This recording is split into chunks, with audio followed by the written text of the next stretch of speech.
Hi all, welcome to our channel TNPSC. അപ്പോൾ നമ്മൾ ഇന്ന് പഠിക്കാനായിട്ട് പോകുന്നത് ഒരു ടോപ്പിക്കാണ്, പുതിയൊരു ടോപ്പിക്കാണ്. ടോപ്പിക് എന്ന് പറഞ്ഞാൽ എന്താണ്? ഫയർഫോഴ്സിൻ്റെ സ്പെഷ്യൽ ടോപ്പിക്കാണ് നമ്മൾ ഇന്ന് സ്റ്റാർട്ട് ചെയ്യാനായിട്ട് പോകുന്നത്. ഓക്കെ, നമ്മൾ സീരീസ് ആയിട്ട് നമുക്ക് കംപ്ലീറ്റ് ചെയ്യണം. ഇത് കൂടാതെ നമുക്ക് CPO പഠിക്കണം, എക്സൈസും അല്ലേ. എല്ലാത്തിനും എക്സാം നമുക്ക് ഏറെക്കുറെ ഒരുമിച്ചൊക്കെ ആയിരിക്കും അല്ലേ. നമുക്ക് എല്ലാത്തിൻ്റെയും എന്താണ് സ്പെഷ്യൽ ടോപ്പിക്ക് പഠിക്കാനുണ്ടല്ലോ. എല്ലാത്തിൻ്റെയും സ്പെഷ്യൽ ടോപ്പിക്ക് 20 മാർക്കാണുള്ളത്. ബാക്കി 80 മാർക്ക് എന്ന് പറയുന്നത് കോമൺ ആണ് അല്ലേ. GKയുടെ ആ ഒരു പോർഷൻ മൊത്തം 50 മാർക്ക്. പിന്നെ GK എന്ന് പറയുമ്പോൾ എല്ലാ സബ്ജക്റ്റും ഉണ്ട്, അറിയാലോ അല്ലേ. പിന്നെ എന്താണ്, പിന്നെ ബാക്കി ഇംഗ്ലീഷ് 10, മലയാളം 10, മാത്സ് 10, അങ്ങനെ ടോട്ടൽ 80 ആണുള്ളത്. ബാക്കി 20 എന്ന് പറയുന്നത് നമ്മുടെ സ്പെഷ്യൽ ടോപ്പിക്കാണ് അല്ലേ. ഇപ്പോൾ ഫയർഫോഴ്സിനെ സംബന്ധിച്ച് ഫയർ ആൻഡ് ഫസ്റ്റ് എയ്ഡ് ആണ് അതിൻ്റെ സ്പെഷ്യൽ ടോപ്പിക്ക്. അതോടൊപ്പം എന്താണ് എക്സൈസിനും അതേപോലെ തന്നെ CPOയ്ക്കും എന്താണ് 20 മാർക്ക് സ്പെഷ്യൽ ഉണ്ട്. അതിൽ നമുക്ക് ഇവിടെ ഫയർഫോഴ്സിൽ പഠിക്കാനുള്ളത് ഫയറിൻ്റെ ഭാഗത്തുനിന്ന് 9 മാർക്കും ഫസ്റ്റ് എയ്ഡിൻ്റെ ഭാഗത്തുനിന്ന് 9 മാർക്കും ദെൻ ബാക്കി അല്ലേ ഇപ്പം എത്രയും 18ആയി. ബാക്കി 2 മാർക്ക് എന്ന് പറയുന്നത് ദ IT ആക്ട് അല്ലേ, ദ ഇൻഫർമേഷൻ ടെക്നോളജി ആക്ട് 2000 നിന്ന് 2 മാർക്ക്. അങ്ങനെ മൊത്തം നമുക്ക് 20 മാർക്കാണ് സ്പെഷ്യൽ ടോപ്പിക്ക് എന്ന് പറഞ്ഞാൽ. ആ 20 മാർക്ക് നമുക്ക് അടിച്ചെടുക്കണം അല്ലേ. 20 മാർക്ക് നമുക്ക് കിട്ടണം, കാരണം 20 മാർക്ക് തന്നെ റാങ്ക് നിർണ്ണയിക്കുന്ന കാര്യമാണ്. ബാക്കി 80 നമുക്ക് ഒപ്പിച്ചെടുത്ത് ബാക്കി 20 നമുക്ക് നേടാനായിട്ട് കഴിയണം. ഓക്കെ, അപ്പം നമ്മൾ അത് ഉറപ്പാണ്, ഷുവർ ആയിട്ടുള്ള കാര്യമാണ്. നമുക്ക് എക്സാമിന് മുന്നേ ഫുൾ ക്ലിയർ ചെയ്ത് ഒന്ന് റിവിഷനൊക്കെ ചെയ്ത് PVK ആയിട്ട് ചോദിച്ചിരിക്കുന്ന ക്വസ്റ്റ്യൻസ് ഒക്കെ ചെയ്ത് നമുക്ക് ഉറപ്പായിട്ട് അത് നേടാനായിട്ട് സാധിക്കും. അപ്പോൾ എല്ലാവരും കട്ടയ്ക്ക് കൂടെ ഉണ്ടാവുമെന്ന് പ്രതീക്ഷിക്കുന്നു. അപ്പോൾ എന്താണ് ഫയറിൻ്റെ ഭാഗത്തുനിന്ന് 9 മാർക്ക് ഉണ്ട്. ദെൻ ഫസ്റ്റ് എയ്ഡ് നമ്മൾ ഇന്ന് ഇവിടെ പഠിക്കാനായിട്ട് ഫസ്റ്റ് എയ്ഡിനെ പറ്റിയാണ്. നമുക്ക് എന്താണ് ഫയർ, ഫസ്റ്റ് എയ്ഡ് എന്നൊക്കെ ഒന്ന് അറിഞ്ഞാലാണ് നമുക്ക് ഫയറിലോട്ടൊക്കെ കിടക്കുമ്പോൾ കുറച്ചും കൂടെ ഇതുള്ളൂ. പിന്നെ ഫയറിനകത്ത് കാര്യങ്ങൾ കുറേയൊക്കെ നമ്മൾ എന്താണ് ഫിസിക്സ് കെമിസ്ട്രിയിലായിട്ട് നമ്മൾ പഠിച്ച കുറച്ച് കാര്യങ്ങളൊക്കെ ഉണ്ട്. അപ്പോൾ നമുക്ക് ഫസ്റ്റ് എയ്ഡിൽ നിന്നാണ് തുടങ്ങുന്നത്. ഫസ്റ്റ് എയ്ഡും അതിൻ്റെ കോൺസെപ്റ്റാണ് ഇന്ന് നമ്മൾ സ്റ്റാർട്ട് ചെയ്യാനായിട്ട് പോകുന്നത്. അതിനുശേഷം എന്താണ് നമുക്ക് മനുഷ്യ ശരീരവും പിന്നെ നമ്മുടെ ഓർഗനൈസേഷനും ഓരോ ഹ്യൂമൻ ബോഡീനെ പറ്റിയൊക്കെ നമുക്ക് പഠിക്കാനുണ്ട്. ബ്രീത്തിങ്ങിൻ്റെ കാര്യവും സർക്കുലേഷൻ, സ്കെൽറ്റൽ സിസ്റ്റം എല്ലാം നമുക്ക് പഠിക്കാനുണ്ട്. അതൊക്കെ നമുക്ക് ഡീറ്റെയിൽ ആയിട്ട് തന്നെ പഠിക്കാം. അപ്പോൾ നമ്മൾ ഇന്ന് പഠിക്കാനായിട്ട് പോകുന്നത് ഫസ്റ്റ് എയ്ഡിനെ പറ്റിയിട്ടാണ്. ഓക്കെ, അപ്പോൾ എല്ലാവരും കൂടെ ഉണ്ടാവുമെന്ന് പ്രതീക്ഷിക്കുന്നു. ഇഷ്ടമാണെങ്കിൽ തീർച്ചയായും ലൈക്ക് ചെയ്ത് സപ്പോർട്ട് ചെയ്യുക. അപ്പോൾ നമുക്ക് പതുക്കെ ക്ലാസ്സിലോട്ട് കിടക്കാം. അപ്പോൾ ഫസ്റ്റ് എയ്ഡാണ് നമ്മൾ ആദ്യം പഠിക്കാനായിട്ട് പോകുന്നത്. അപ്പോൾ നമുക്ക് സ്റ്റാർട്ട് ചെയ്യാം. ഓക്കെ, ഫസ്റ്റ് എയ്ഡ് അഥവാ പ്രഥമ ശുശ്രൂഷ. ഫസ്റ്റ് എയ്ഡിന് പറയുന്നതാണ് നമ്മൾ പ്രഥമ ശുശ്രൂഷ എന്ന്.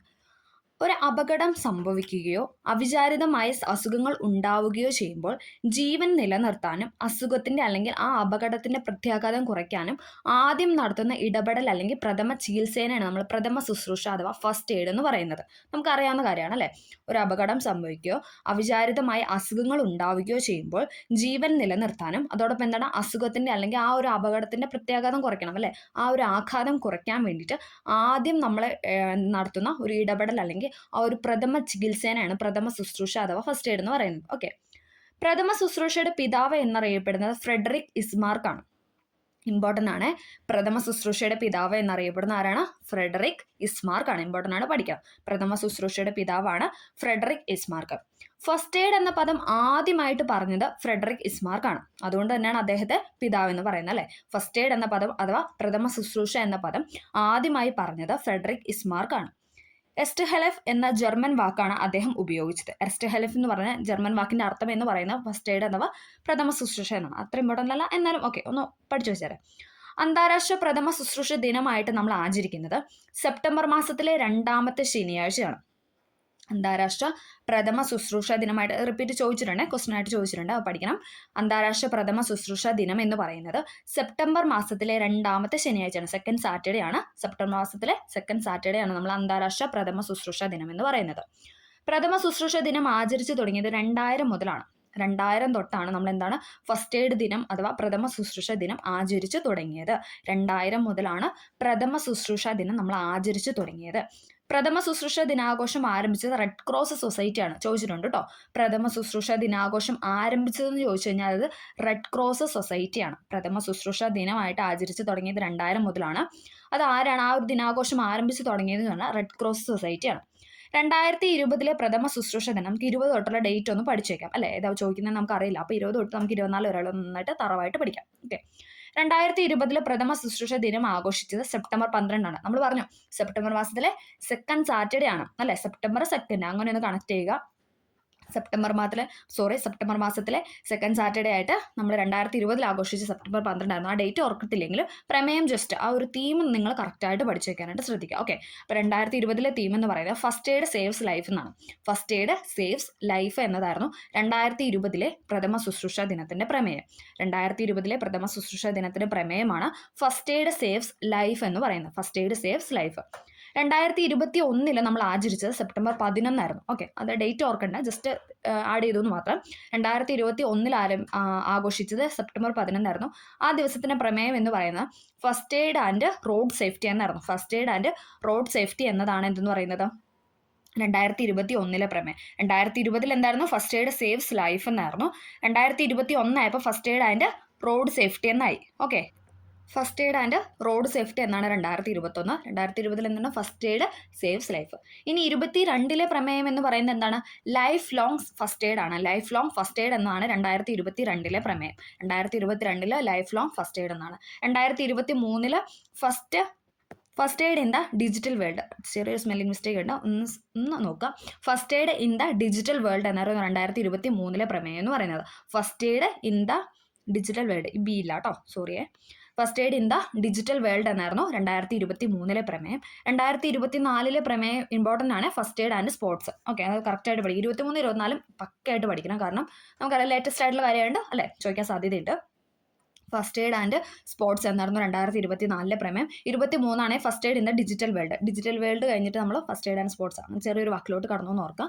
First aid in the digital world 2023. 2024 first aid and sports. 2022 life long first aid. Okay, ഇത്രയും കാര്യങ്ങൾ കറക്റ്റായിട്ട് പഠിക്കുക.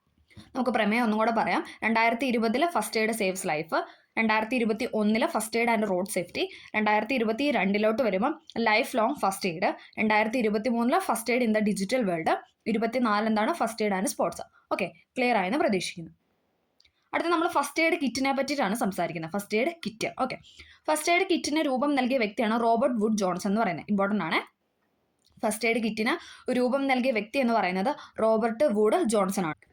ഫസ്റ്റ് എയ്ഡ് കിറ്റിന് രൂപം നൽകിയ വ്യക്തിയാണ് റോബർട്ട് വുഡ് ജോൺസൺ എന്ന് പറയുന്നത് 1888. ഓക്കെ, ലോകത്ത് ആദ്യമായിട്ട് ഫസ്റ്റ് എയ്ഡ് കിറ്റ് അവതരിപ്പിച്ച ജോൺസൺ ആൻഡ് ജോൺസൺ കമ്പനിയാണ്. ഇമ്പോർട്ടൻ്റ് ആണ്. ലോകത്തിൽ ആദ്യമായിട്ട് ഫസ്റ്റ് എയ്ഡ് കിറ്റ് അവതരിപ്പിച്ച ആരാന്ന് വെച്ചാൽ ജോൺസൺ ആൻഡ് ജോൺസൺ കമ്പനിയാണ്. ഇനി രൂപം നൽകിയത് നമ്മൾ പറഞ്ഞു, ഫസ്റ്റ് എയ്ഡ് കിറ്റിന്റെ രൂപം നൽകിയ വ്യക്തിയാണ് റോബർട്ട് വുഡ് ജോൺസൺ എന്ന് പറയുന്നത്. ഫസ്റ്റ് എയ്ഡ് കിറ്റിലെ പ്രധാന വസ്തുക്കളാണ് നമ്മൾ പറയുന്നത്. അതായത് ഫസ്റ്റ് എയ്ഡ് കിറ്റിനകത്ത് വേണ്ട സാധനങ്ങൾ, എന്തൊക്കെ വസ്തുക്കൾ വേണമെന്നാണ് നമ്മൾ പറയുന്നത്. ചവണ, തെർമോമീറ്റർ, ബാൻഡേജ്, വൃത്തിയുള്ള കുറച്ച് തുണികൾ, പിന്നെ എന്താണ് antiseptic lotion, I wash, soap, CPR mask, plaster, കത്രിക, പഞ്ഞി. ഇത്രയും സാധനങ്ങൾ എന്തെന്ന് പറയുന്നത് നമ്മുടെ ഫസ്റ്റ് എയ്ഡ് കിറ്റിനകത്തെ പ്രധാന വസ്തുക്കൾ എന്ന് പറയുന്നത്. ചവണ, തെർമോമീറ്റർ, ബാൻഡേജ്, വൃത്തിയുള്ള തുണികൾ, antiseptic lotion, I wash, soap, CPR mask, plaster, കത്രിക, പഞ്ഞി അല്ലേ. ഇതൊക്കെ നമുക്ക് കണക്ട് ചെയ്യാവുന്ന കാര്യങ്ങളുള്ളൂ. ഓക്കെ, അപ്പം നമുക്കൊന്ന് ജസ്റ്റ് നമ്മുടെ ഓർമ്മയിലോട്ട് വരാൻ വേണ്ടിയിട്ടാണ്. ഓക്കെ, അടുത്ത ഫസ്റ്റ് എയ്ഡ് കിറ്റിൽ സൂക്ഷിക്കേണ്ട പ്രധാന സ്ഥലങ്ങൾ, അതായത് ഈ ഫസ്റ്റ് എയ്ഡ് കിറ്റ് എവിടെയൊക്കെ വേണം, എവിടെയൊക്കെ വെക്കണം, അത് എവിടെയൊക്കെ സൂക്ഷിക്കണം എന്ന സ്ഥലങ്ങളാണ് നമ്മൾ പറയുന്നത്. സ്കൂള്, അതോടൊപ്പം വീട്, പിന്നെ ജോലി സ്ഥലങ്ങൾ, വാഹനങ്ങൾ അല്ലെ. നമുക്കറിയാം ബസ്സിലെ കാര്യങ്ങളിലൊക്കെ എന്താണ് ഫസ്റ്റ് എയ്ഡ് കിറ്റ് വേണം നമ്മൾ പറയാറുണ്ട് അല്ലേ. നമുക്ക് ഇങ്ങനെ ബസ്സിലൊക്കെ കയറുമ്പോൾ നമുക്ക് കാണാൻ സാധിക്കാറുണ്ട്. അപ്പം മെയിനായിട്ട് എന്താണ് സ്കൂളുകളിൽ, പിന്നെ വീട്ടിലൊക്കെ വെക്കുന്നത് നല്ലതാണ്. ജോലി സ്ഥലങ്ങളിൽ, വാഹനങ്ങളിലൊക്കെയാണ് ഫസ്റ്റ് എയ്ഡ് കിറ്റ് സൂക്ഷിക്കേണ്ട പ്രധാന സ്ഥലങ്ങൾ എന്ന് പറയുന്നത്. അടുത്ത നമ്മളിനി പറയാൻ പോകുന്ന റെഡ് ക്രോസ് സൊസൈറ്റീനെ പറ്റിയിട്ടാണ്. നമ്മൾ പറഞ്ഞത് ആദ്യമായിട്ട് എന്താണ് പ്രഥമ ശുശ്രൂഷ ദിനം ആചരിച്ച് തുടങ്ങിയത് എന്താണ്, അല്ലെങ്കിൽ ആരംഭിച്ചതെന്ന് പറഞ്ഞാൽ റെഡ് ക്രോസ് സൊസൈറ്റിയാണ് നമ്മൾ പറഞ്ഞായിരുന്നു അല്ലേ. അപ്പം നമുക്ക് റെഡ് ക്രോസ് സൊസൈറ്റീനെ പറ്റി ഒന്ന് പറയാം അല്ലേ. റെഡ് ക്രോസ് സൊസൈറ്റിയുടെ സ്ഥാപകൻ എന്ന് പറയുന്നത് ഹെൻറി ഡ്യൂനൻ്റ് ആണ്. റെഡ് ക്രോസ് സൊസൈറ്റിയുടെ സ്ഥാപകൻ എന്ന് പറയുന്നത് ഹെൻറി ഡ്യൂനൻ്റ് ആണ്. റെഡ് ക്രോസ് സൊസൈറ്റി സ്ഥാപിച്ച വർഷം എന്ന് പറയുന്നത് 1863 റെഡ് ക്രോസ് സൊസൈറ്റി സ്ഥാപിച്ചതെന്ന് പറയുന്നത് ആ ഒരു ഇയർ എന്ന് പറയുന്നത് 1863.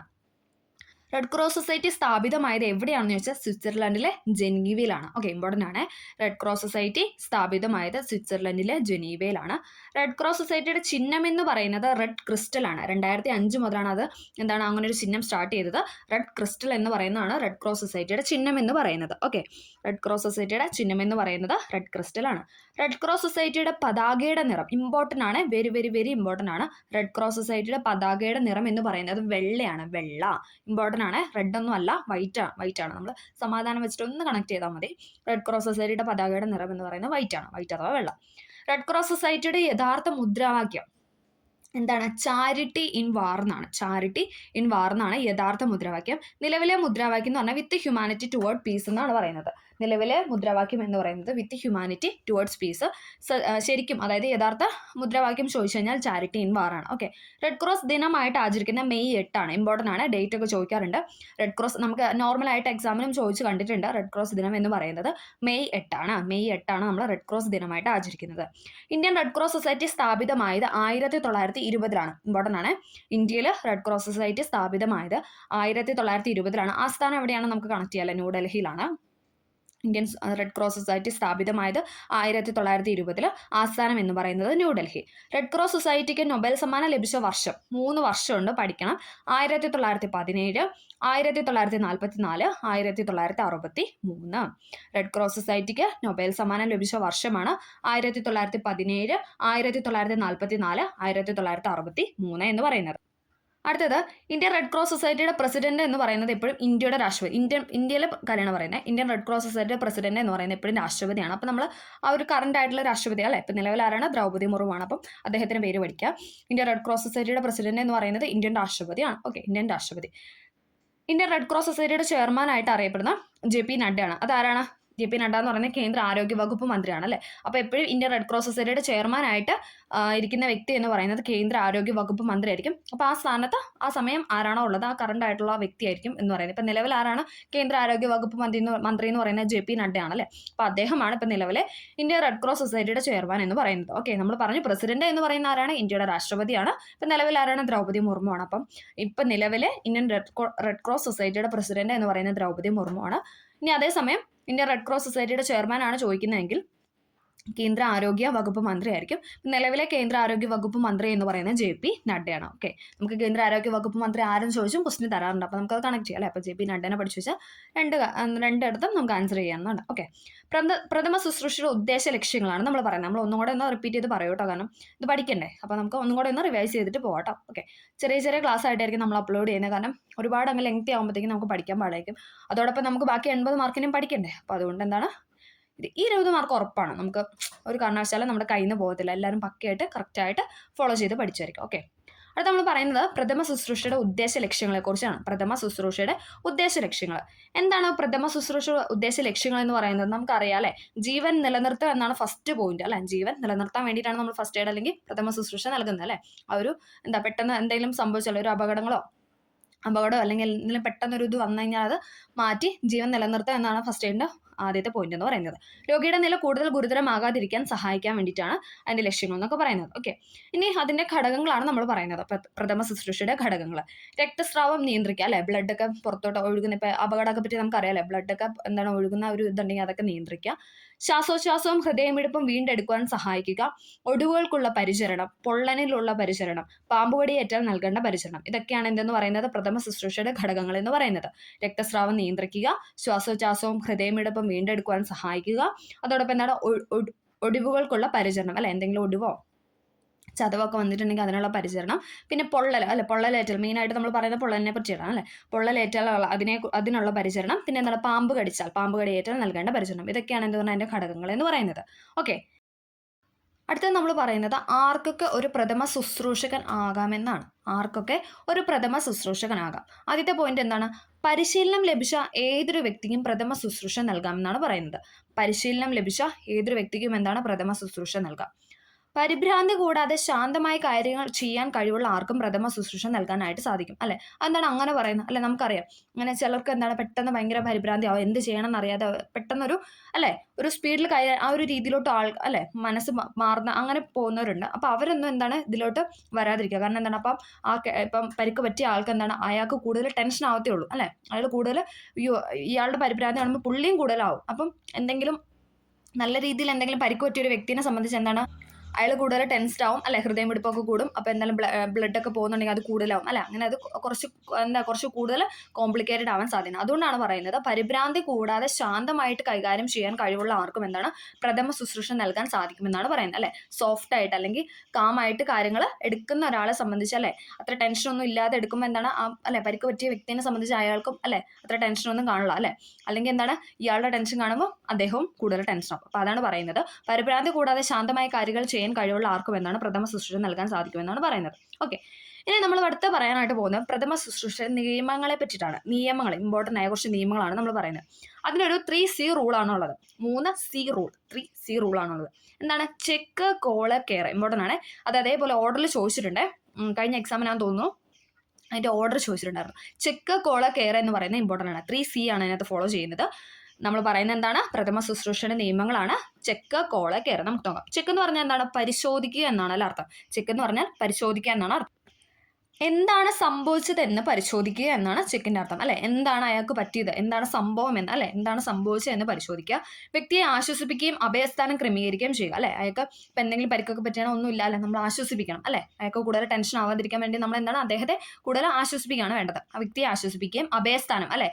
പെട്ടെന്ന് ഹോസ്പിറ്റലിൽ കൊണ്ടുപോകുന്ന കേസാണെങ്കിലും അല്ലെ എന്താണ് ഫസ്റ്റ് അല്ലെ നമ്മൾ പെട്ടെന്നൊന്ന് എന്താണോ ചെയ്യാനുള്ള ആ ഒരു കാര്യം ക്രമീകരിച്ച് അഭയസ്ഥാനം എത്തിക്കുക എന്ന് പറയുന്നതാണ് ഫസ്റ്റത്തെ കാര്യം എന്ന് പറഞ്ഞാൽ. അതായത് ആദ്യം പറയുന്നത് എന്താണ്? ചെക്കാണ്. ഓക്കെ, ആദ്യം കോൾ അല്ല, ഫസ്റ്റത്തെ പോയിന്റ് എന്ന് പറഞ്ഞാൽ ചെക്കാണ്. ഓക്കെ, ആദ്യത്തെ C നമ്മൾ 3C റൂളാണ് പറയുന്നത്. ആദ്യത്തെ C എന്ന് പറയുന്നത് ചെക്ക് അഥവാ പരിശോധിക്കുക എന്നാണ്. ഓക്കെ, എന്താണ് സംഭവിച്ചതെന്ന് പരിശോധിക്കുക, വ്യക്തിയെ ആശ്വസിപ്പിക്കുകയും അഭയസ്ഥാനം ക്രമീകരിക്കുകയും ചെയ്യുക.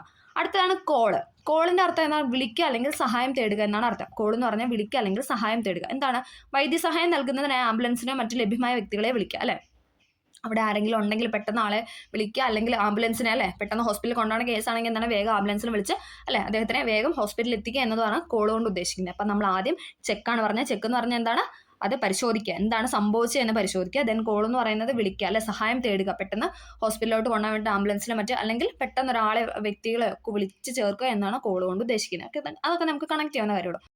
അടുത്തത് കെയർ ആണ്. നമ്മൾ ആദ്യം പറഞ്ഞ ചെക്ക്, ദെൻ കോള്. ചെക്ക് എന്ന് പറഞ്ഞാൽ എന്താണ്? പരിശോധിക്കുക അല്ലെ, എന്താണ് പറ്റിയത്, എന്താണ് സംഭവിച്ചതെന്ന് പരിശോധിക്കുക. കോൾ എന്ന് പറഞ്ഞാൽ വിളിക്കുക അല്ലെ, ആംബുലൻസിനെ മറ്റും വിളിക്കുക. മൂന്നാമത്തെ C എന്ന് പറയുന്നത് കെയർ അഥവാ പരിചരണമാണ്. അതെന്താണ്? വ്യക്തിയെ അധികം ചലിപ്പിക്കാതെ പ്രഥമ ശുശ്രൂഷ നൽകുക എന്നാണ് പറയുന്നത്. വ്യക്തിയെ അധികം ചലിപ്പിക്കാതെ അല്ല, അയാൾക്ക് ഇപ്പം എന്തെങ്കിലും നല്ല രീതിയിൽ പരിക്ക് പറ്റിയല്ലോ, ഇപ്പം എന്തെങ്കിലും ഒടിവോ കാര്യങ്ങളോ ഒക്കെ വന്നെങ്കിൽ നമ്മൾ അയാളെ എണിപ്പിക്കാൻ ശ്രമിച്ചു കഴിഞ്ഞാൽ ചിലപ്പോൾ എന്താണ് ആ ഒടിവൊക്കെ കൂടും. നമുക്ക് അറിയത്തില്ല അയാൾക്ക് എന്താണ് സംഭവിച്ചത്, നമുക്ക് കറക്റ്റായിട്ട് അറിയില്ല. അപ്പോൾ എന്താണ് നമ്മൾ കൂടുതൽ അദ്ദേഹത്തെ ചലിപ്പിക്കാതിരിക്കുക അല്ലെ, കൂടുതൽ നടത്തിക്കാതെ ഒക്കെ കൊണ്ടുപോകാനാണ് മാക്സിമം ശ്രമിക്കേണ്ടത്. വ്യക്തിയെ അധികം ചലിപ്പിക്കാതെ പ്രഥമ ശുശ്രൂഷ നൽകുക എന്നാണ് അടുത്ത മൂന്നാമത്തെ C ആയ കെയർ കൊണ്ട് ഉദ്ദേശിക്കുന്നത്. അപ്പം നമ്മൾ എന്തൊക്കെയാണ് പറഞ്ഞത്? നമ്മൾ 3C റൂളാണ് പറഞ്ഞത്. പ്രഥമ ശുശ്രൂഷയുടെ നിയമങ്ങളാണ് പറഞ്ഞത്. 3C ഉണ്ട്. ചെക്ക് ആദ്യം പരിശോധിക്കുക, ദെൻ വിളിക്കുക, ദെൻ പരിചരണം നൽകുക. Okay, check, call, care. Repeat ചെയ്ത് പറയുന്ന ആദ്യമായിട്ട് പഠിക്കുന്നവർക്കൊക്കെ അല്ലേ അതൊന്ന് കണക്ട് ആവാൻ വേണ്ടിയിട്ടാണ്. നമ്മൾ പെട്ടെന്ന് ആദ്യം കോളാന്ന് വിചാരിക്കും അല്ലെ, ആൾക്കാരെ വിളിച്ചു കൂട്ടുക എന്നതാണ് നമ്മൾ നോർമലി നമ്മൾ ചെയ്യുന്ന കാര്യം. അപ്പോൾ നമ്മൾ അതല്ല, ഫസ്റ്റ് നമ്മൾ ചെക്ക് എന്താ പറ്റിയെന്ന് പരിശോധിക്കുക എന്നതാണ് first C, then call, then care. Okay, clear ആയെന്ന് പ്രതീക്ഷിക്കുന്നു. അടുത്ത നമ്മൾ പറയാനായിട്ട് പോകുന്ന പ്രഥമ ശുശ്രൂഷയുടെ തത്വങ്ങളെ പറ്റിയിട്ടാണ്. അതിൻ്റെ തത്വങ്ങൾ. ഓക്കെ, ജീവൻ സംരക്ഷിക്കുക. നമ്മൾ ആദ്യമേ പറഞ്ഞിരുന്നു അല്ലെ, ജീവൻ സംരക്ഷിക്കുക. അപകടത്തിൽപ്പെട്ട ആളുടെയും രക്ഷാപ്രവർത്തകരുടെയും ജീവൻ രക്ഷിക്കുക. അതായത് അപകടത്തിൽപ്പെട്ട ആളെ പോലെ തന്നെ ഇമ്പോർട്ടൻ്റ് ആണല്ലോ അയാളെ രക്ഷിക്കാൻ പോകുന്നവരുടെയും ജീവൻ എന്ന് പറയുന്നത്. അപ്പോൾ ജീവൻ സംരക്ഷിക്കുക എന്ന് പറയുന്നതാണ് ഫസ്റ്റത്തെ പോയിന്റ്. കൂടുതൽ അപകടങ്ങളിൽ നിന്നും അപകടത്തിൽപ്പെട്ടവരുടെ സംരക്ഷണം ഉറപ്പാക്കുക. കൂടുതൽ അപകടങ്ങളിൽ നിന്ന് എന്താണ് ആ അപകടത്തിൽപ്പെട്ടവരുടെ അല്ലെ എന്തെങ്കിലുമൊക്കെ രീതിയിലോട്ട് അപകടത്തിൽപ്പെട്ടവരാണെങ്കിൽ അവരെ എന്താണ് കൂടുതൽ അവരെ അപകടങ്ങളിലേക്ക് പോകാതെ അവരെ പെട്ടെന്ന് എന്താണ് രക്ഷിക്കുക അല്ലെങ്കിൽ അവരുടെ സംരക്ഷണം ഉറപ്പാക്കുക എന്നാണ് രണ്ടാമത്തെ പോയിന്റ്. പ്രഥമ ശുശ്രൂഷ നൽകുന്ന സ്ഥലം സുരക്ഷിതമായിരിക്കണം. കൂടുതൽ ആളുകൾ ഒരുമിച്ച് പരിചരിക്കാതിരിക്കാനും കൂട്ടം കൂടാതിരിക്കാനും ശ്രദ്ധിക്കണം. കാഴ്ചക്കാർ ഇടപെട്ട പ്രഥമ ശുശ്രൂഷ തടസ്സപ്പെടാതെ ഇത് ശ്രദ്ധിക്കുക അല്ലെ. നമുക്കറിയാം ആളുകൾ കൂടിക്കഴിഞ്ഞാൽ എന്താണ് അല്ലെ, ആളുകൾ കൂടിക്കഴിഞ്ഞാൽ നമുക്ക് ഒരു കാര്യം അവിടെ ചെയ്യാതെ വരും, പറ്റാതെ വരും. ഇപ്പോൾ ഒരുപാട് കൂടി ഒരാൾക്ക് എന്തെങ്കിലും പറ്റിക്കഴിഞ്ഞാൽ ഒരു 10-20 പേര് അവിടെ കൂട്ടം കൂടി നിന്നിട്ട് കാര്യമില്ല അല്ലേ. അയാളെ പെട്ടെന്ന് എന്താണ് അയാളെ പ്രഥമ ശുശ്രൂഷ നൽകി എന്താണ് അയാൾക്ക് ഹോസ്പിറ്റലിൽ പോകേണ്ട കേസാണെങ്കിൽ അതിലോട്ട് മാറ്റി പെട്ടെന്ന് കൊണ്ടുപോകാനായിട്ട് ശ്രമിക്കുക. അതുകൊണ്ട് തന്നെ കൂട്ടം കൂടി കഴിഞ്ഞാൽ എന്താണ് അയാൾക്ക് കൂടുതൽ ടെൻഷനാവും അല്ലെ, അയാൾ കൂടുതൽ പരിഭ്രാന്തി ആവാനായിട്ട് സാധ്യതയുണ്ട്. അപ്പോൾ അതുകൊണ്ട് തന്നെ കൂട്ടം കൂടുതൽ ഒഴിവാക്കുക എന്ന് പറയുന്നത് അതിനകത്തൊരു പോയിന്റ് തന്നെയാണ്. കൂട്ടം കൂടാതിരിക്കണം. പിന്നെ എന്താണ് കാഴ്ചക്കാർ ഇടപെട്ടിരുന്ന പ്രഥമ ശുശ്രൂഷ അതായത് ഫസ്റ്റ് എയ്ഡ് എന്ന് പറയുന്നത് തടസ്സപ്പെടാതെ ശ്രദ്ധിക്കുക എന്ന് പറയുന്നതും ഇമ്പോർട്ടൻ്റ് ആയ കാര്യം തന്നെയാണ്. ഓക്കെ, എന്താണ് പ്രഥമ ശുശ്രൂഷ നൽകുന്ന സ്ഥലം സുരക്ഷിതമായിരിക്കണം. അതോടൊപ്പം കൂടുതൽ ആളുകൾ ഒരുമിച്ച് ചേർന്ന് അത് അല്ലെ പരിചരിക്കാതിരിക്കാൻ ശ്രദ്ധിക്കണം. കാരണം അയാൾ കൂടുതൽ ടെൻഷനാവും അല്ലെ. നമുക്കറിയാം ഇപ്പം നമുക്കായാലും എന്തെങ്കിലും പറ്റിക്കഴിഞ്ഞാൽ നമ്മുടെ അടുത്ത് ആൾ കൂടുന്നതനുസരിച്ച് നമുക്ക് ടെൻഷനല്ലേ. അപ്പം നമ്മൾ അങ്ങനെ ഒന്ന് കണക്ട് ചെയ്താൽ മതി. ആൾക്കാർ കൂടാതിരിക്കാനും ശ്രദ്ധിക്കണം. കാഴ്ചക്കാർ ഇടപെട്ട് പ്രഥമ ശുശ്രൂഷ തടസ്സപ്പെടാതെ ശ്രദ്ധിക്കുക. പിന്നെ എന്താണ് വേദനശമനി നൽകുക അല്ലെ.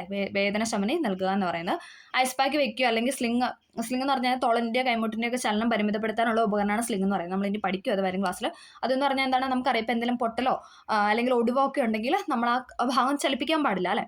അത് ചലിപ്പിക്കാതെ അനങ്ങാതിരിക്കണം. കാരണം അനങ്ങി കഴിഞ്ഞാൽ നമ്മളിപ്പോൾ പിടിച്ച് ഇപ്പം അയാൾക്ക് എന്തെങ്കിലും പറ്റിയോ നമ്മൾ നോക്കട്ടെ എന്ന് പറഞ്ഞ് നമ്മളായിട്ട് ചെന്ന് ചെയ്ത് കഴിഞ്ഞാൽ അത് അല്ലേ കൂടുതൽ എന്താണ് ഗുരുതരാവസ്ഥയിലോട്ട് പോകത്തുള്ളൂ. അപ്പോൾ അയാളുടെ ഇപ്പോൾ ശരീരഭാഗങ്ങളൊക്കെ അനങ്ങാതിരിക്കാനായിട്ട് കൂടുതൽ ശ്രദ്ധിക്കണമെന്നാണ് പറയുന്നത്. അതുപോലെ വേദന ശമനം നൽകുക. പിന്നെ അവസ്ഥ വഷളാകുന്നത് തടയുക. പ്രഥമ ശുശ്രൂഷ നടപടിക്രമങ്ങൾ രോഗിയുടെ അവസ്ഥ വഷളാകുന്നില്ലെന്ന് ഉറപ്പുവരുത്തൽ. അയാൾക്ക് കൂടുതൽ എന്താണ് ഇറിറ്റേഷൻ അല്ലെങ്കിൽ അയാൾക്കത് പറ്റുന്നില്ല, വേദന കൂടുകയാണ്, അല്ലെ അങ്ങനെയുള്ള സിറ്റുവേഷനൊക്കെയാണ് നമ്മൾ പെട്ടെന്ന് എന്താണ് ഹോസ്പിറ്റലിലേക്ക് എത്തിക്കണം, അല്ലെ ആംബുലൻസ് നമ്മൾ പറഞ്ഞ കോള് അല്ലെ പരിശോധിച്ചതിന് ശേഷം നമ്മൾ കോൾ ചെയ്യണം, നമ്മൾ പഠിച്ചായിരുന്നു. അപ്പോൾ എന്താണ് അവസ്ഥ വഷളാകുന്നത് തടയുക. ഈ 4 പോയിന്റാണ് എന്തെന്ന് പറയുന്നത് നമ്മുടെ പ്രഥമ ശുശ്രൂഷ തത്വങ്ങൾ എന്ന് പറയുന്നത്. ജീവൻ സംരക്ഷിക്കുക, കൂടുതൽ അപകടങ്ങളിൽ നിന്നും അപകടത്തിൽപ്പെട്ടവരുടെ സംരക്ഷണം ഉറപ്പാക്കുക, പിന്നെന്താണ് വേദന ശമനം നൽകുക, പിന്നെ അവസ്ഥ വഷളാകുന്നത് തടയുക. ഈ 4 പോയിന്റ്സ് ആണ് ഉള്ളത്. അടുത്ത നമ്മൾ പറയുന്നത് പ്രഥമ ശുശ്രൂഷകൻ ശ്രദ്ധിക്കേണ്ട കാര്യങ്ങളാണ്. അതായത് ശുശ്രൂഷകൻ, അതായത് ഫസ്റ്റ് എയ്ഡ് കൊടുക്കുന്ന ആൾ ശ്രദ്ധിക്കേണ്ട കാര്യങ്ങളാണ് പറയുന്നത്.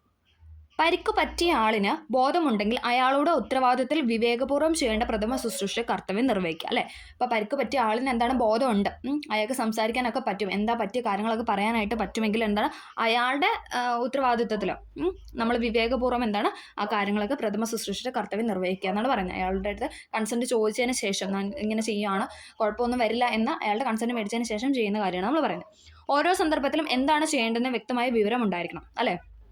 നമ്മൾ നെക്സ്റ്റ് ആണ് എന്തായത് പ്രഥമ ശുശ്രൂഷൻ്റെ കാര്യമാണ് നമ്മൾ പറയുന്നത്. അതായത് ഫസ്റ്റ് എയ്ഡ് കൊടുക്കുന്ന ആളെ കുറിച്ചാണ് നമ്മൾ പറയുന്നത്. അപ്പോൾ എന്താണ് ചെയ്യുന്നതെന്ന് കറക്റ്റ് ആയിട്ടുള്ള ഒരു ബോധ്യം ഉണ്ടാവണം, അല്ലേ? അല്ലെങ്കിൽ ഞാൻ എന്തോ ചെയ്തു അങ്ങനെയൊന്നും പറഞ്ഞാൽ പറ്റത്തില്ല. അങ്ങനെയല്ല പോകേണ്ടത്. അതായത് എന്താണ് ചെയ്യേണ്ടത്, ഇന്ന കാര്യം ചെയ്താൽ അത് ഓക്കെ ആകും എന്ന് ഉറപ്പുള്ളപ്പോൾ അങ്ങനെ കാര്യം ചെയ്യാനാണ് രണ്ടാമത്തെ പോയിന്റ് പറയുന്നത്. കാഴ്ചക്കാർ ഇടപെട്ട് പ്രഥമ ശുശ്രൂഷ തടസ്സപ്പെടാതെ ശ്രദ്ധിക്കുക. നമ്മൾ പറഞ്ഞല്ലേ, കാഴ്ചക്കാർ ഒരുപാട് പേരെ കഴിഞ്ഞ് എന്താണ് നമുക്കത് കാര്യങ്ങളൊന്നും ചെയ്യാനായിട്ട് സാധിക്കത്തില്ല. അപ്പം കാഴ്ചക്കാർ ഇടപെട്ട് പ്രഥമ ശുശ്രൂഷ തടസ്സപ്പെടാതെ ശ്രദ്ധിക്കുക. പരിക്കേറ്റ ആളിനെ സൗകര്യപ്രദമായ രീതിയിൽ കിടത്തുക. അദ്ദേഹത്തെ എന്താണ് ഇപ്പം സൗകര്യപ്രദമായ രീതിയിൽ നേരെ, അല്ലേ? ശരിക്കും നമ്മളെപ്പോഴും പറയാറുണ്ട് നേരെ കിടത്താനായിട്ട് ശ്രമിക്കുക എന്ന് പറഞ്ഞാൽ ബോധക്ഷയം, ഷോക്ക് തുടങ്ങിയവ ഉണ്ടാകാതിരിക്കാൻ ശരീരവും തലയും ഒരേ നിലപ്പിൽ വെക്കുക, അല്ലേ? നമ്മൾ പറയാറുണ്ട് നേരെ കിടത്തണം എന്ന് പറയാറുണ്ട്, അല്ലേ? നമ്മൾ സിനിമയിലായാലും അല്ലെങ്കിൽ നമ്മളങ്ങനെ കണ്ടിട്ടുണ്ട്. എന്തെങ്കിലും പറ്റിയ ആളാണ് നമ്മൾ പെട്ടെന്ന് അയാളെ നേരെ കിടത്തും, അല്ലേ? അപ്പം നേരെ കിടത്താനായിട്ട് ശ്രമിക്കുക.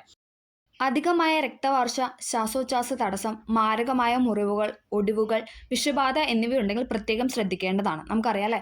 അധികമായിട്ട് ബ്ലഡ് പുറത്തോട്ട് പോകുന്ന രീതിയിലോ അല്ലെങ്കിൽ എന്താണ് അയാൾക്ക് ശ്വാസം എടുക്കാൻ, അല്ലേ, ശ്വാസോച്ഛ്വാസം നടത്താനുള്ള തടസ്സം, പിന്നെ മാരകമായ മുറിവുകൾ, നല്ല രീതിയിൽ, അല്ലേ, ഭയങ്കര മുറിവുകൾ, പിന്നെ എന്തെങ്കിലും ഒടിവുകളൊക്കെ പറ്റിയിട്ടുണ്ടെങ്കിൽ, പിന്നെ വിഷബാധ, ഇതൊക്കെ ആണെങ്കിൽ എന്താണ് നമ്മൾ കൂടുതൽ ശ്രദ്ധിക്കേണ്ടതാണ്, അല്ലേ? കൂടുതൽ ശ്രദ്ധിക്കണം എന്ന് പറയുന്നത്. നമ്മളിതൊക്കെ പറയുന്ന ആരെക്കുറിച്ചാണ്? പ്രഥമ ശുശ്രൂഷകൻ, അതായത് ഫസ്റ്റ് എയ്ഡ് നൽകുന്ന വ്യക്തിയെ കുറിച്ചാണ് നമ്മൾ പറയുന്നത്. ഓക്കെ, അപകടം പറ്റിയ ആളിൻ്റെ ശരീരോഷ്മാവ് നഷ്ടപ്പെടാതിരിക്കാൻ ശ്രദ്ധിക്കണം, അല്ലേ? നമ്മുടെ ശരീരം അല്ലേ, നമ്മൾ പറയാറുണ്ട് നല്ല തണുത്താണ് ഇരിക്കുന്നത്, അങ്ങനെയൊന്നും ആവാനായിട്ട് പാടില്ല. നോർമൽ ടെമ്പറേച്ചർ കീപ്പ് ചെയ്ത് പോകാനായിട്ട് അതൊക്കെ നമ്മൾ ശ്രദ്ധിക്കണം എന്നാണ് പറയുന്നത്.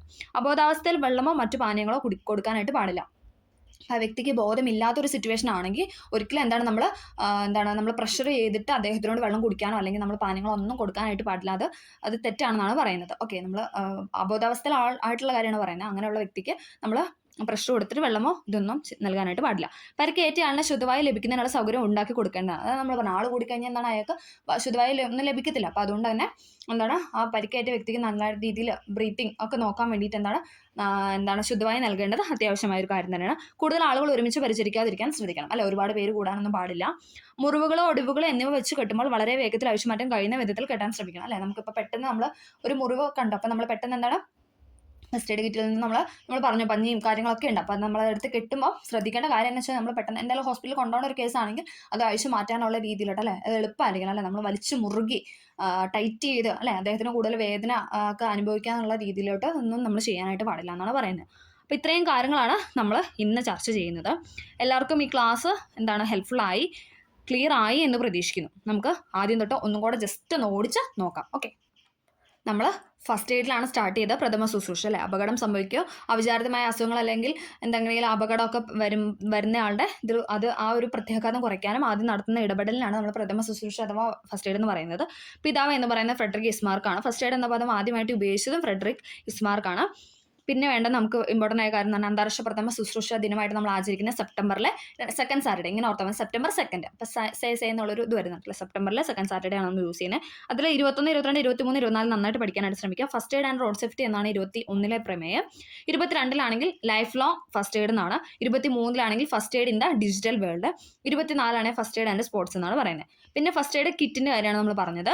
ഫസ്റ്റ് എയ്ഡ് കിറ്റിന് രൂപം നൽകിയ വ്യക്തിയാണ് റോബർട്ട് വുഡ് ജോൺസൺ എന്ന് പറയുന്നത്. പിന്നെ ലോകത്തിൽ ആദ്യമായിട്ട് ഫസ്റ്റ് എയ്ഡ് കിറ്റ് അവതരിപ്പിച്ച ജോൺസൺ ആൻഡ് ജോൺസൺ കമ്പനിയാണ്. പിന്നെ അതിനകത്ത് വേണ്ട വസ്തുക്കൾ നമ്മൾ പറഞ്ഞു, ചവണ, തെർമോമീറ്റർ, ബാൻഡേജ്, വൃത്തിയുള്ള തുണി, antiseptic lotion, I wash, soap, സീപ്പർ mask, plaster, കത്രിക, പഞ്ഞി, ഇതൊക്കെ നമുക്ക് അറിയാവുന്ന പോയിന്റ്സാണ്. ഇതൊക്കെയാണ് നമുക്ക് ഫസ്റ്റ് എയ്ഡ് കിറ്റിനകത്ത് വേണ്ട സാധനങ്ങൾ എന്ന് പറയുന്നത്. പിന്നെ അത് വെക്കേണ്ട സ്ഥലങ്ങളെല്ലാം നമ്മൾ പറഞ്ഞു, സ്കൂള്, വീട്, ജോലി സ്ഥലം, വാഹനങ്ങളിലൊക്കെയാണ് ഫസ്റ്റ് എയ്ഡ് കിറ്റ് സൂക്ഷിച്ച് വെക്കേണ്ടത്. പിന്നെ നമ്മൾ റെഡ് ക്രോസിനെ പറ്റി പറഞ്ഞല്ലേ. റെഡ് ക്രോസിന്റെ സ്ഥാപകനാണ് ഹെൻറി ഡ്യൂനന്റ് എന്ന് പറയുന്നത്. 1863 റെഡ് ക്രോസ് സൊസൈറ്റി സ്ഥാപിച്ചത്. പിന്നെ സ്ഥാപിതമായത് എവിടെയാണ് ആസ്ഥാനം എന്ന് ചോദിച്ചാൽ എവിടെയാണ്? ജനീവ, സ്വിറ്റ്സർലൻഡിലെ ജനീവയിലാണ്. പിന്നെ ചിഹ്നം എന്ന് പറയുന്നത് റെഡ് ക്രിസ്റ്റൽ ആണ്.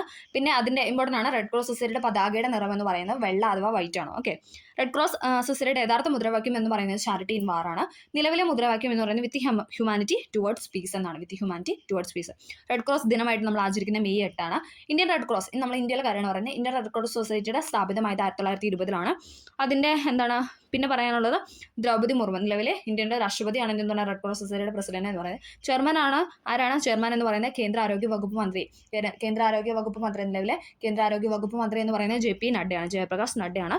പിന്നെ നമ്മൾ പറഞ്ഞത് പ്രഥമ ശുശ്രൂഷയുടെ ഉദ്ദേശ ലക്ഷ്യങ്ങളാണ് ജീവൻ നിലനിർത്തുക, രോഗിയുടെ നില കൂടുതൽ ഗുരുതരമാകാതിരിക്കാൻ സഹായിക്കുക എന്നൊക്കെ പറയുന്നതാണ് അതിന്റെ ലക്ഷ്യങ്ങൾ എന്ന് പറയുന്നത്. പിന്നെ ഘടകങ്ങളാണെന്ന് പറഞ്ഞാൽ രക്തസ്രാവം നിയന്ത്രിക്കുക, ശ്വാസോച്ഛ്വാസവും ഹൃദയമിടിപ്പും വീണ്ടെടുക്കാനായിട്ട് സഹായിക്കുക, ഒടിവുകൾക്കുള്ള പരിചരണം, പൊള്ളലിനുള്ള പരിചരണം, പാമ്പുകടിയേറ്റാൽ നൽകേണ്ട പരിചരണം, ഇതൊക്കെയാണ് അതിലെ ഘടകങ്ങൾ എന്ന് പറയുന്നത്. പിന്നെ ആർക്കൊക്കെ പ്രഥമ ശുശ്രൂഷകനാകാം അല്ലെ, പരിശീലനം ലഭിച്ച ഏതൊരു വ്യക്തിക്കും പ്രഥമ ശുശ്രൂഷ നൽകാമെന്നാണ് പറയുന്നത്. പിന്നെ എന്താണ്? പരിഭ്രാന്തി കൂടാതെ, അതാണ് മെയിൻ ആയിട്ടുള്ള പോയിന്റ് എന്ന് പറഞ്ഞാൽ, പരിഭ്രാന്തി കൂടാതെ ശാന്തമായിട്ട് കൂളായിട്ട് കാര്യങ്ങൾ കൈകാര്യം ചെയ്യാൻ കഴിവുള്ള ഒരു വ്യക്തിക്ക് എന്താണ് പ്രഥമ ശുശ്രൂഷ നൽകാൻ സാധിക്കുമെന്നാണ് പറയുന്നത്.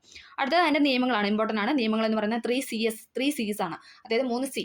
അതൊക്കെയാണ് ചെക്ക്, കോള, കെയർ അല്ലെ. ചെക്ക്, കോള, കെയർ എന്ന് പറയുന്നതാണ് 3 C റൂൾ എന്ന് പറയുന്നത്. ചെക്ക് എന്ന് പറഞ്ഞാൽ പരിശോധിക്കുക, കോൾ എന്ന് പറഞ്ഞാൽ വിളിക്കുക, കെയർ എന്ന് പറഞ്ഞാൽ പരിചരണം. ഇതൊക്കെ നമ്മൾ പറഞ്ഞിട്ടുണ്ട് അല്ലേ. ഇനി അടുത്ത അതിന്റെ തത്വങ്ങളാണ്. ജീവൻ സംരക്ഷിക്കുക, പിന്നെ കൂടുതൽ അപകടത്തിൽപ്പെട്ടവരെ കൂടുതൽ അപകടങ്ങളിലേക്ക് പോകാതെ അവരെ രക്ഷിക്കുക എന്ന് പറയുന്നതാണ്, അല്ലെങ്കിൽ അവർക്ക് സംരക്ഷണം നൽകുക. പിന്നെ വേദനശമനം നൽകുക, അതോടൊപ്പം അവസ്ഥ വഷളാകുന്ന തടയുക എന്നാണ് പറയുന്നത്. പിന്നെ പ്രഥമ ശുശ്രൂഷകൻ ശ്രദ്ധിക്കേണ്ട കാര്യങ്ങൾ. പ്രഥമ ശുശ്രൂഷകനാണ്, അതായത് ഫസ്റ്റ് എയ്ഡ് നൽകുന്ന വ്യക്തി ശ്രദ്ധിക്കേണ്ട കാര്യങ്ങളാണ് പറയുന്നത്. പരിക്ക് പറ്റിയ ആളിന് ബോധമുണ്ടെങ്കിൽ അയാളുടെ ഉത്തരവാദിത്തത്തിൽ വിവേകപൂർവ്വം ചെയ്യേണ്ട പ്രഥമ ശുശ്രൂഷയുടെ കർത്തവ്യം നിർവഹിക്കുക. ഓരോ സന്ദർഭത്തിലും എന്താണ് ചെയ്യേണ്ടതെന്ന് വ്യക്തമായ വിവരം ഉണ്ടായിരിക്കണം. കാഴ്ചക്കാർ ഇടപെട്ട് പ്രഥമ ശുശ്രൂഷ തടസ്സപ്പെടാതെ ശ്രദ്ധിക്കുക. പരിക്കേറ്റ ആളിനെ സൗകര്യപ്രദമായ രീതിയിൽ നേരെ നിവർന്ന് കിടത്താനായിട്ട് ശ്രമിക്കുക. ബോധക്ഷയം, ഷോക്ക് തുടങ്ങിയ ഉണ്ടാകാതിരിക്കാൻ ശരീരവും തലയും ഒരേ നിരപ്പിൽ വെക്കാന്നാണ് പറയുന്നത്. അധികമായ രക്തവർഷം, ശ്വാസോച്ഛ്വാസ തടസ്സം, മാരകമായ മുറിവുകൾ, ഒടിവുകൾ, വിഷബാധ എന്നിവ ഉണ്ടെങ്കിൽ പ്രത്യേകം ശ്രദ്ധിക്കേണ്ടതാണ്. അപകടം പറ്റിയ ആളിന്റെ ശരീരോഷ്മാവ് നഷ്ടപ്പെടാതിരിക്കാൻ പ്രത്യേകം ശ്രദ്ധിക്കണം. അബോധാവസ്ഥയിൽ വെള്ളമോ മറ്റു പാനീയങ്ങളോ കുടിക്കാനായിട്ട് പാടില്ല, അല്ലെ പ്രഷർ ചെയ്തിട്ട് അദ്ദേഹത്തിനോട് കുടിക്കാനൊന്നും പറയാൻ പാടില്ല. പരിക്കേറ്റ ആളിനെ ശുദ്ധമായി ലഭിക്കുന്നതിനുള്ള സൗകര്യം ഒരുക്കി നൽകേണ്ടതാണ്. കൂടുതൽ ആളുകൾ ഒരുമിച്ച് പരിചരിക്കാതിരിക്കാനായിട്ട് ശ്രദ്ധിക്കണം, അല്ലെ ഒരുപാട് ആളുകൾ ചേർന്ന് പരിചരിക്കാതിരിക്കാനായിട്ട് ശ്രദ്ധിക്കണം. മുറിവുകളോ ഒടിവുകളോ എന്നിവ വെച്ച് കെട്ടുമ്പോൾ വളരെ വേഗത്തിൽ അഴിച്ചു മാറ്റാൻ കഴിയുന്ന വിധത്തിൽ കെട്ടാൻ ശ്രമിക്കണം. മുറിവുകളോ ഒടിവുകളൊക്കെ ഉണ്ടെങ്കിൽ നമ്മൾ ഭയങ്കര ടൈറ്റ് ആയിട്ടൊന്നും കെട്ടി, അല്ലെങ്കിൽ ബ്ലഡ് ഒഴുകുന്നുണ്ടെന്ന് പറഞ്ഞാൽ നമ്മൾ ഭയങ്കര ടൈറ്റ് ആയിട്ടൊന്നും കെട്ടി കൂടുതൽ വേദനിപ്പിക്കാനൊന്നും പാടില്ല. ഓക്കെ, പിന്നെ അത്യാവശ്യമാണെന്ന് തോന്നുന്ന പക്ഷെ മറ്റൊരു സ്ഥലത്തേക്ക് മാറ്റാവുന്നതാണ്. മുറിവിലൂടെ ധാരാളം രക്തം വാർന്നു പോകുന്നുണ്ടെങ്കിൽ മുറിവിന് മുകളിൽ തുണി വെച്ച് അമർത്തി പിടിക്കേണ്ടതും ആ ഭാഗം ഉയർത്തി വെക്കേണ്ടതുമാണ്.